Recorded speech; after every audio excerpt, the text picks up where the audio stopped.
Got the Glenelg screw kit. Those are all silicon bronze screws in various lengths.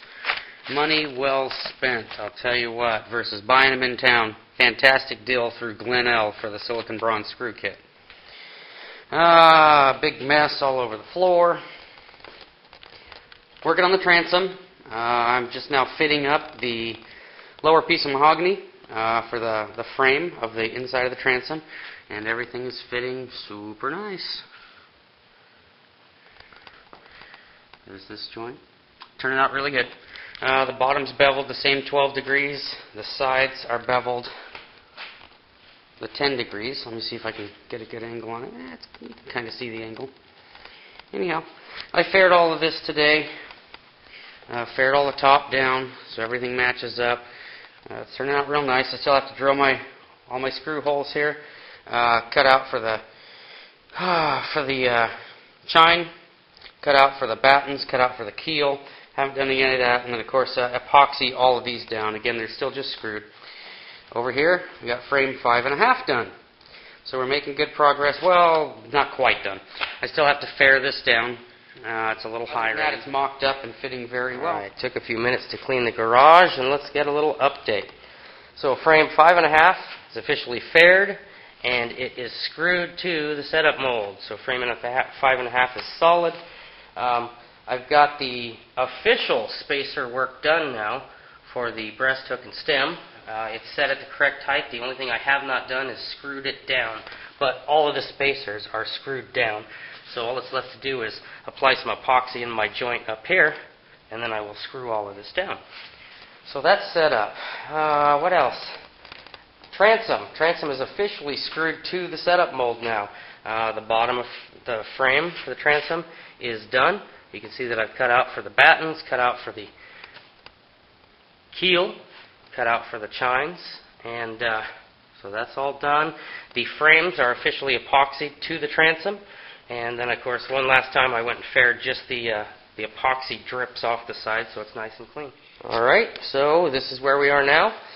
I went and bought 10-foot plank of African mahogany, and it was, I want to say, like 13 inches wide, and I ripped it into strips. These are 2-inch wide for the battens.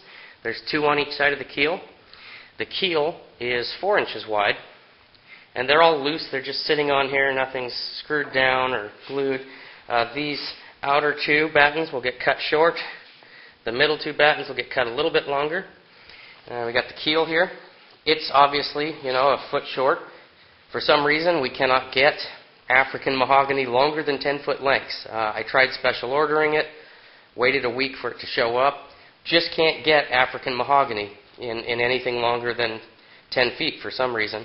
So I have an extra piece here of African, 4-inch wide, I ripped, and I'll scarf joint that onto the end down by the transom where it's nice and flat. I'll scarf joint an extra couple feet on the end so that the keel will be long enough, and then I'll bend it down this little inch or so. There it's touching. So it doesn't have to bend very far at all, if you can see that. Anyhow, so I'll bend that down and I'll get screwed in. Again, all the battens and keel, they're just laying there. When I started building my frames, I knew I wanted to use the same material I built my frames out of for the battens and the keel. So when I cut these depths right here, and this obviously needs to be pushed over tight.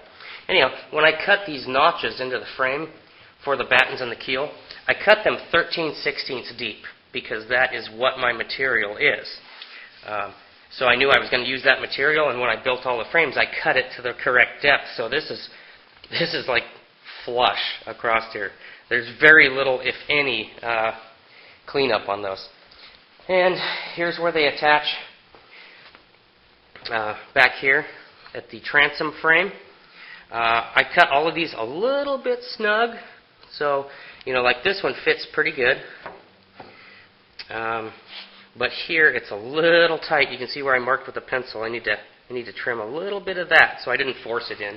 Same with this one. It's a little tight, so I'll have to trim a little bit on the side. But I wanted a really, really clean, good fit on all of these. I also it's hard to see, but I still have to bevel these at 12 degrees so that they match into the back of my my transom into the ply here. I also beveled the bottom. Let me slip this guy out here. There, you can probably see it. They're beveled 12 degrees to match this angle on the transom here, so that when these are slid in, like that, when the boat is righted, we'll go underneath here, so you can see it's a really super clean joint. If I didn't bevel this, you'd either have to make a second cut on the bottom of the batten, or you would end up with a gap. And here's a look at this one. I mean, everything is just fitting beautifully. So to avoid having that gap, I went ahead and beveled the bottoms of the slot to match this 12 degree angle. Fitting beautifully, and that's where we are. Okay, so this is officially my very first scarf joint. Because again, like I said earlier, I could not get 16-foot mahogany for some reason, even special ordering it. So I got a bunch of glue, epoxy all gobbed on here right now, but that'll be all nice and clean when everything's said and done. So now I have, this will be one of my chines, 16 feet long. Let's see, where else? The stem and breast hook are officially screwed down to the setup mold. Frame 5.5 and the stem are officially glued together. And it didn't call for it in the plans, but I also put 2 screws right in here. So that's officially part of it. And I've been working on this scarf joint. It's an 8-to-1, so, you know, it's not quite 1 inch thick, but I went ahead and did an 8-inch scarf in it. Ought to be plenty thick enough. So that's where we are.